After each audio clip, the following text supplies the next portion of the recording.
Hey guys, Lynn from TechX.ie here with a hands-on review of the Huawei Y6. If you're looking for a smartphone and don't want to break the bank, then the Y6 may be the phone for you. Though it is a budget device, Huawei says that it's more than just a phone, it's a fashion piece, and it certainly does look the part. So let's dig in and see what the Y6 actually has to offer. When setting up the Y6, you will see that it takes a nano SIM card. So depending on what you're currently using, you may need an adapter or a brand new SIM card, which your provider can give you. The Y6 comes with 8GB of internal memory, which may seem a little small, but there is a micro SD slot which can take up to an additional 64GB of external memory, which is more than enough.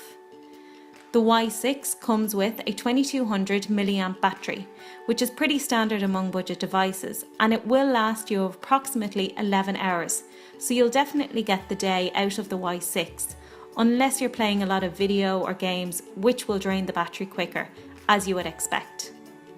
Huawei has designed the Y6 beautifully.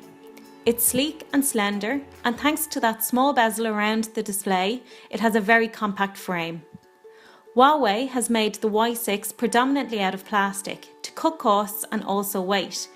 That said, it by no means feels flimsy or cheap. It actually feels closer to a premium level device than it does a budget. Similar to the design, one of the best features of the Y6 is its display.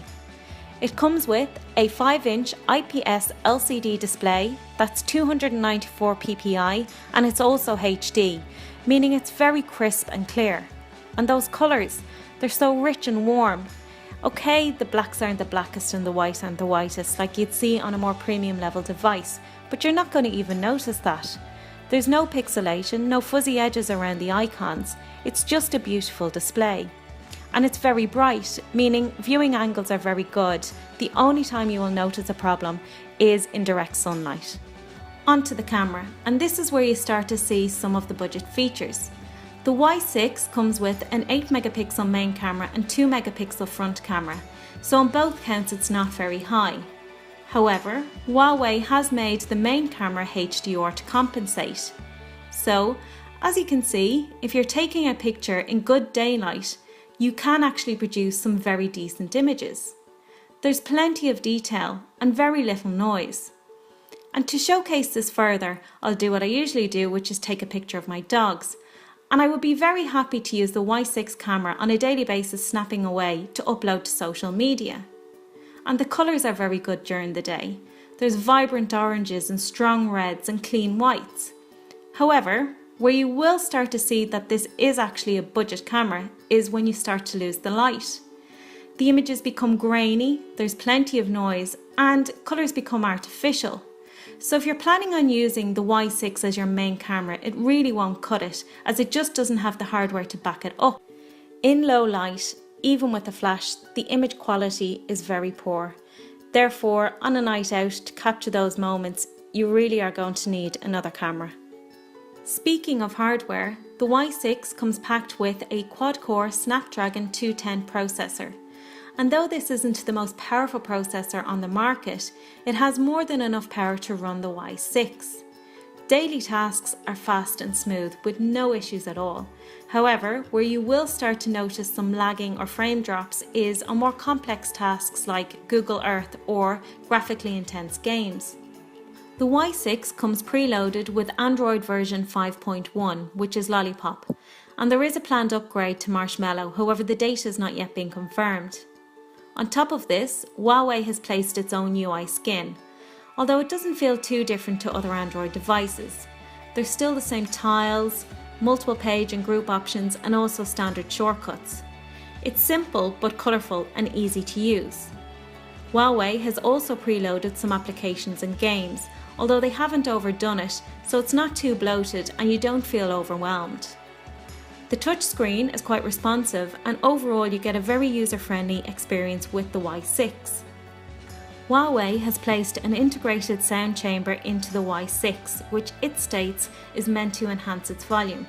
However, some people are still reporting that they're not happy with the volume levels. While testing the Y6, I haven't come across this issue yet. However, further testing may prove otherwise. To demonstrate the Y6 processing power, display and audio, I'm now going to play a game and a video. I have chosen one of the preloaded games that comes with the Y6. It's called Bubble Bash. And as you can see, it's not graphically intense or any way complex, so there's no frame drops, no lagging whatsoever. But there's plenty of colour to demonstrate the display. And the audio, as you can see, is quite clear, even though I do have the sound down a little so you can hear me. Plenty of colour. And the touch screen is quite responsive. Now to play a film from Netflix, just to show you again the graphics and processing power. So this is Clueless. And as you can hear, audio is very good. The colours are superb.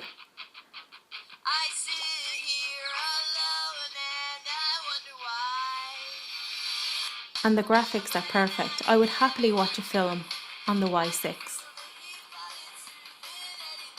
I'll now show you an animated film, just to show you more of the graphics. And we'll pick Kung Fu Panda 2. Without the slightest taste of food or water. And again, the picture is very clear. There's no pixelation, no fuzziness, and colours are very, very good. And again, audio is good. I would be very happy watching films on the Y6. The Y6 is definitely more than just a budget smartphone, and in my opinion, it's the best budget phone currently on the market. Okay, the processor and the camera are at a budget level, but everything else about the phone screams a higher price tag, and it only costs €120. I would happily forgive the average camera for a brilliant display and fantastic design. And given that the processor can handle average daily tasks with ease, then the fact that it's a 210 processor won't be an issue for most people. If you are looking for a budget level device, I would definitely go out and pick up the Y6 today. Even if you're looking for a mid-level device and don't need a particularly good camera, I would take a look at the Y6. I hope you've enjoyed our hands-on review of Huawei's Y6. Check out the unboxing video and full written review, the links are below, and join us on www.TechX.ie for more reviews and up-to-date tech news.